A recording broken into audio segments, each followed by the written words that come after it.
जरा सोचिए, आप एक ऐसी जगह पर फंस गए हों जहां आपके पास ना खाना हो ना पानी और आपकी आवाज सुनने वाला दूर दूर तक कोई ना हो। आप बस हर पल इस इंतजार में बैठे हों कि कोई चमत्कार हो और आपको बचा ले। यह कोई कल्पना नहीं, बल्कि 25 साल की माया की सच्ची कहानी है, जो एक बंद कमरे में 90 दिनों तक फंसी रही। तो अगर आपका दिल कमजोर है तो इस वीडियो को यहीं बंद कर दीजिए, क्योंकि यह हकीकत आपको अंदर तक हिला कर रख देगी। कहानी की शुरुआत होती है साल 2010, भारत के एक छोटे से गांव में, जहां पहाड़ों में बसा एक शांत इलाका था। 25 साल की माया एक साधारण सी लड़की थी, जिसकी जिंदगी अपने परिवार और गांव की छोटी छोटी खुशियों में सिमटी थी। उसका पति रवि एक ट्रक ड्राइवर था, जो अक्सर लंबी यात्राओं पर निकल जाता था। माया का जीवन रवि के साथ रहने से था, लेकिन रवि का स्वभाव बदल रहा था।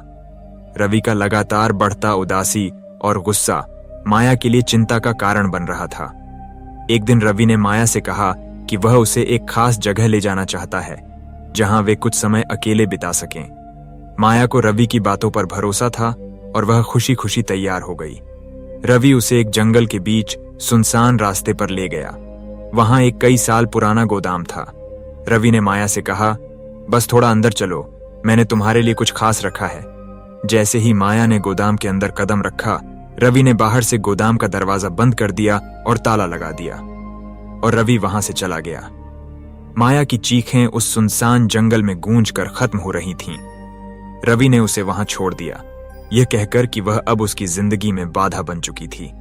गोदाम में घुप अंधेरा था, सिर्फ छत की एक छोटी सी खिड़की से हल्की रोशनी आती थी।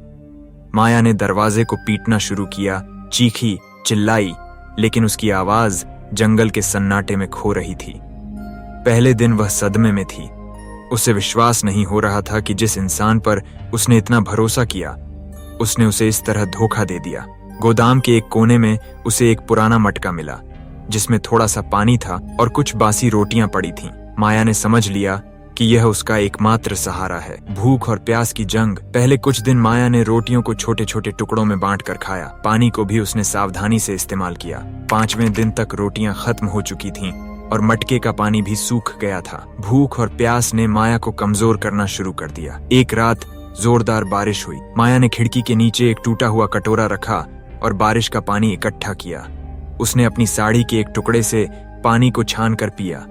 ये छोटी सी जीत उसके लिए किसी चमत्कार से कम नहीं थी। 15वें दिन तक भूख से बेहाल हो चुकी माया ने गोदाम में घूम रहे चूहों को देखा। माया का मन घबरा गया, लेकिन जिंदा रहने की चाह ने उसे मजबूर कर दिया। उसने एक चूहे को पकड़ लिया और अपनी सारी हिम्मत जुटाकर उसे खा लिया। यह पल उसके लिए बेहद मुश्किल था, लेकिन उसने अपने डर को हावी नहीं होने दिया। 30वें दिन एक और चुनौती आई, जब गोदाम में एक जहरीला सांप घुस आया। माया डर से कांप उठी, लेकिन उसने हार नहीं मानी। सांप को देखकर माया ने कमरे में इधर उधर देखा तो पास में ही एक लकड़ी का डंडा पड़ा हुआ था। माया ने उसको उठाया और सांप को मार डाला। उस रात उसने सांप को आग पर भूनकर खाया। यह उसकी जिंदगी की सबसे बड़ी जीत थी। वह अब सिर्फ एक औरत नहीं थी, वह एक योद्धा बन चुकी थी। 60वें दिन तक माया की ताकत जवाब दे रही थी। उसका शरीर कमजोर हो चुका था और वह अब ज्यादा देर तक खड़ी नहीं रह पाती थी। वह गोदाम के एक कोने में बैठकर अपनी पुरानी जिंदगी को याद करती, अपने माता पिता, गांव के मेलों की रौनक और रवि के साथ बिताए शुरुआती दिन। कई बार उसे लगा कि अब हार मान लेनी चाहिए, लेकिन हर बार उसकी आत्मा ने उसे लड़ने की हिम्मत दी। 80वें दिन वह भूख और कमजोरी से बेहोश हो गई। जब होश आया तो उसने खुद को संभाला और दीवार के सहारे बैठ गई। उसने खिड़की से आती पानी की कुछ बूंदें पीं और खुद से वादा किया कि वह आखिरी सांस तक लड़ेगी। 90वें दिन माया की हालत बेहद कमजोर और नाजुक हो चुकी थी। वह अब चल भी नहीं पा रही थी। उसकी सांसें धीमी पड़ रही थीं। उसे लगने लगा था कि अब यह उसका आखिरी दिन है। लेकिन 91वें दिन उसे दूर से कुछ आवाजें सुनाई दी।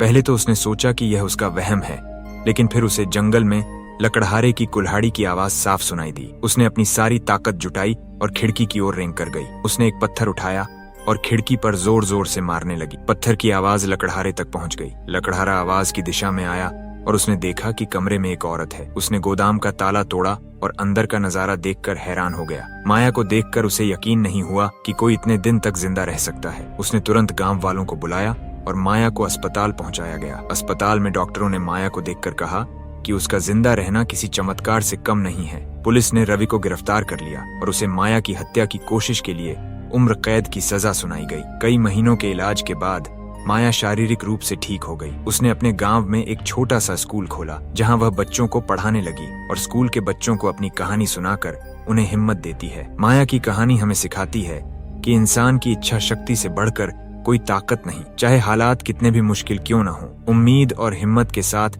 हर जंग जीती जा सकती है। जिंदगी एक सफर है जिसमें कुछ पल हमें हंसा जाते हैं, कुछ पल हमें रुला देते हैं और कुछ पल ऐसे होते हैं जो हमें हमेशा के लिए बदल देते हैं। कभी ये सफर उम्मीदों से भरा होता है तो कभी रहस्यों और सवालों से, लेकिन हर मोड़ पर एक कहानी छुपी होती है जो हमें कुछ सिखाती है, कुछ महसूस कराती है। यही कहानियां हम लेकर आते हैं उड़ान बॉयज में, जहां शब्द सिर्फ बोले नहीं जाते बल्कि जिए जाते हैं, जहां हर कहानी आपके दिल तक पहुंचती है और आपको देती है सपनों को पंख। उड़ान वॉइस, कहानियों की वो उड़ान जो छू ले आपके दिल के आसमान।